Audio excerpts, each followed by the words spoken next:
The British newspaper, the Daily Star, is not known for being overly intellectual.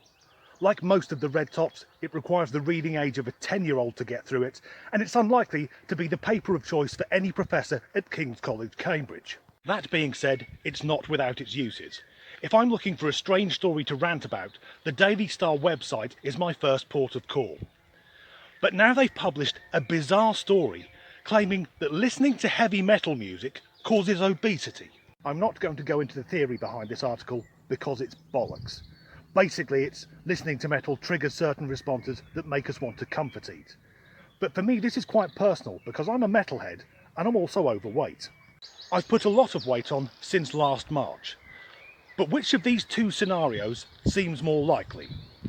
I've gained weight because I enjoy listening to Slipknot, or we are 14 months into a global pandemic, I was off work furloughed for 10 weeks, only allowed out of the house 1 hour a day, which I spent making YouTube videos because I hoped the people who watch them, well, it would give them a 5-minute break from this collective hell we're living in. And even though I'm now back at work, I don't have any variety in my life. I go to work, come home, walk around a nature reserve shouting at my phone, and then I have my evening meal. That's the only thing that changes. I look forward to that meal. It's my one piece of variety.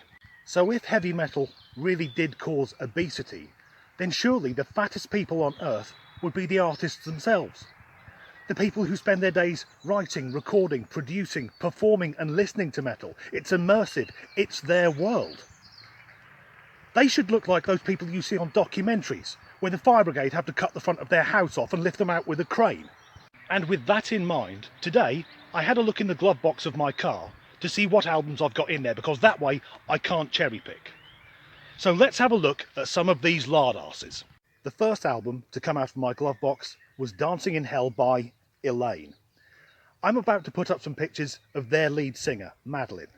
So keep in mind that if heavy metal causes obesity, she should look like one of those people who waddle their way onto a mobility scooter.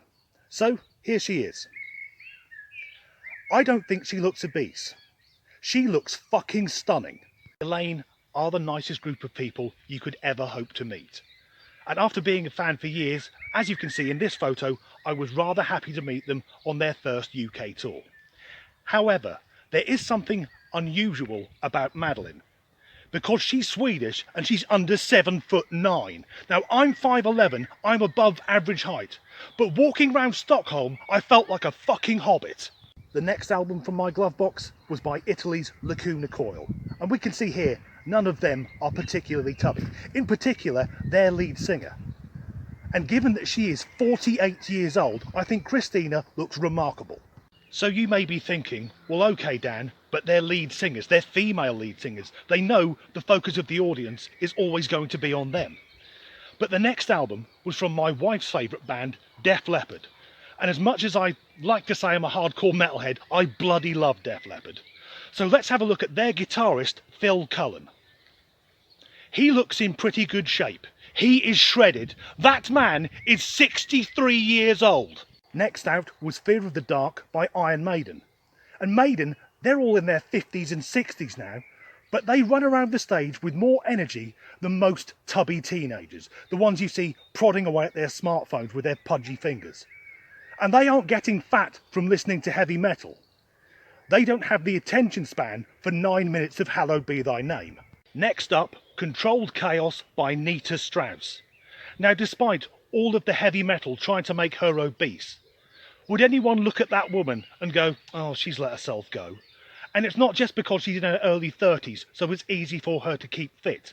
Because the man she works for, Alice Cooper, is in his 70s. And he's still up at 5 AM every day playing a full round of golf. Thus far, it doesn't appear that heavy metal makes you obese. It makes you fucking immortal. Next, I found the empty case to Vicious by Hailstorm. And the case is empty because that's the album I'm currently listening to. My Neighbours Love Me. So let's look at Hailstorm. Do any of them look a bit tubby? No, they're all bloody beautiful. Lizzie Hale, vocally I rate her as highly as Freddie Mercury, and I have no greater praise. Add to that she's got the best legs in the world and she's bisexual. It's almost proof that there's a God. You may have gathered I listen to a lot of rock and metal bands with female singers, which is handy because I'm also in one. The penultimate CD to come out of the car was by the Butcher Babies. Now, would you look at those women and think they need to slim down a bit? Particularly because Carla Harvey, with the dark hair, she's older than me. What the hell have I done to myself? I saw the Butcher Babies on their last UK tour. I was right up against the barrier, and at one point in the gig, Heidi decided to lean out towards the crowd, and she did that by putting her foot on my shoulder and then leaning forwards. So her box was about there. I'm not going to lie, I've had worse nights out. So we've seen the idea that heavy metal causes obesity is utter bullshit. But the same article in the Daily Star said that listening to classical music helps you lose weight because it's soothing. So what would happen if there was a crossover artist, someone who played both classical and metal? Well, the last album in my car is by Tina Guo, a classical and metal cellist. And some of you may wonder, how does she switch between the genres? Well, if the journalist who'd written this article had asked themselves the same question, they would have found out it's because heavy metal is based on classical music.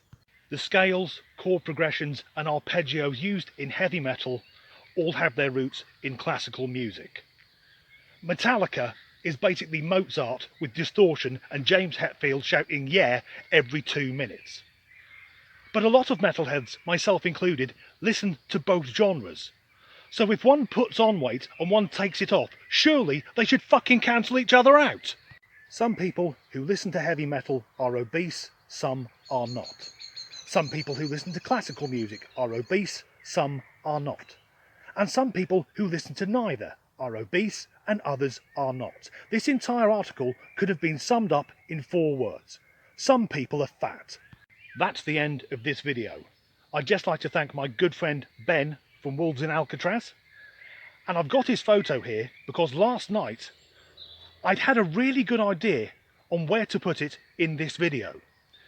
The problem is I'm over 40, so now when I go to sleep I wake up like I've been rebooted on factory settings. As ever, thanks for watching. That album, Lilith, oh fucking hell, Lilith, I can't fucking say it. Penultimate album, Lilith, oh fucking hell. In Hell by, shit. Case of by Hailstorm. No, it's not, I'm listening to Vicious. That we've been in a pandemic for 40, there's a fucking cyclist coming. I can't fucking say Lilith.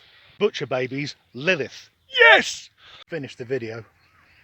Now I've just got to walk another 1.5 miles to get home.